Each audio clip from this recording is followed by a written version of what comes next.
I give my 2 points to this person because sometimes their emotions can get in the way, I feel, of a task or a challenge. I love this person so much, but I nominate him tonight.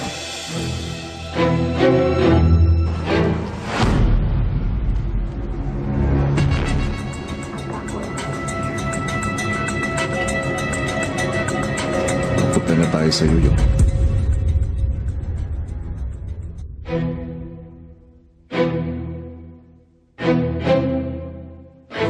Bigyan ko pong tao na to ng 1 point. Kasi di po siyang malubiro pag may nag-uusap po kaming lahat. Bigyan ko po ng 1 point.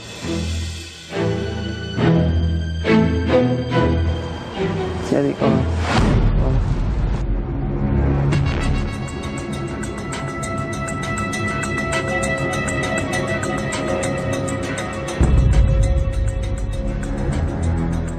Ibigay kong tao na ito ng 2 points. Kasi siya yung nagpabida sa lahat ng ginagawa natin na task. Gusto ko sanang sa kanya na huwag lang sarili niya yung isipin. Isipin niya din yung iba kung ano yung gagawin. Sasali sana ako na tutulong gagawa sa kanya. Pero ayaw. Kaya pinabayaan ko lang. Kaya binibigyan ko na po si Kuya Tan. Imbal. Sorry.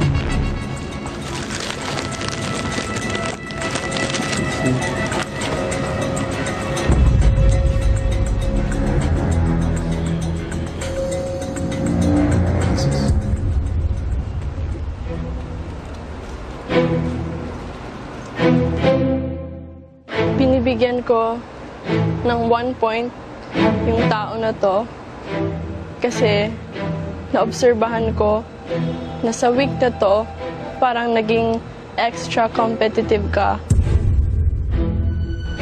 Of course, this is a competition, pero kailangan as much as you focus on the task, mag-focus ka rin sa mga tao na nasa paligid mo. Kasi it's all about enjoying here and caring for the people around you. Pero naniniwala rin ako na ideal ate kita and I believe you can still improve it, ate.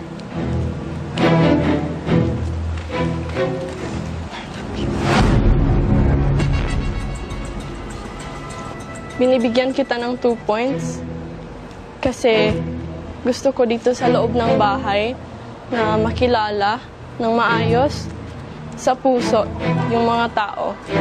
Pag sa'yo, nahihirapan ako because you are closing yourself.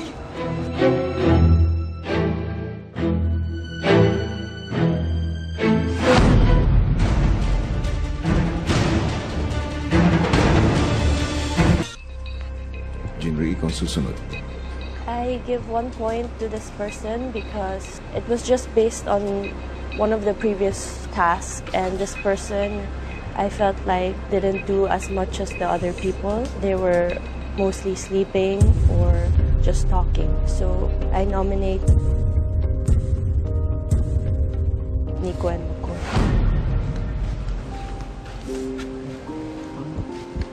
I give 2 points to this person because I felt like this person didn't do well with accepting different ideas. It was hard to talk to this person. That's why I give 2 points to Tanner.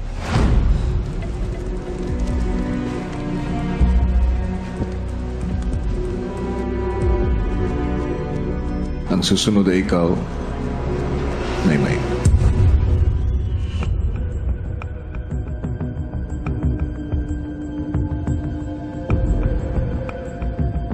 Binibigyan ko po ng 1 puntos tong taong to dahil minsan yung bad words niya, minsan hindi na po siya maganda pakinggan.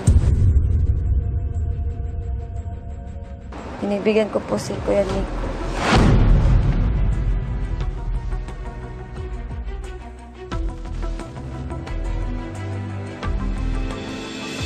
Binibigyan ko po ng 2 puntos tong taong to dahil sa nakaraang task po, hindi po niya pinapakinggan yung ibang ideas po ng iba.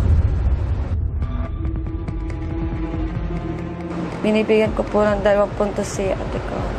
Sorry, Ate Cora.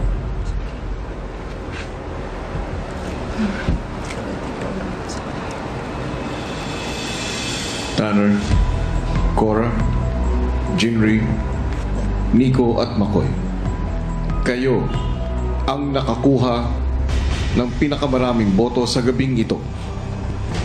Kayo ang mga nasa listahan ng mga nominado sa linggong ito.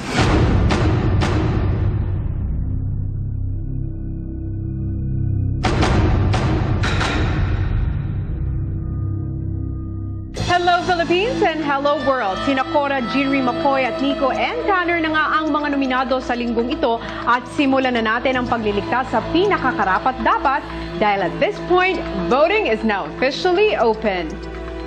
Pagkatapos ng harapang nominasyon, oras na para muling pumili kung sino kinakora. Gusto kong ma-improve sarili ko. Hashtags Nico and McCoy. May dapat pa kami improve. Lahat ng pinapakita ko, yun talaga ako. Jinri I'm gonna fight harder this time. at Tanner. I don't want to change because of what they think. Ang karapat-dapat na manatili sa bahay ni Kuya. Text BB space name of housemate and send to 2366. 1 vote per sim per day. Pinoy Big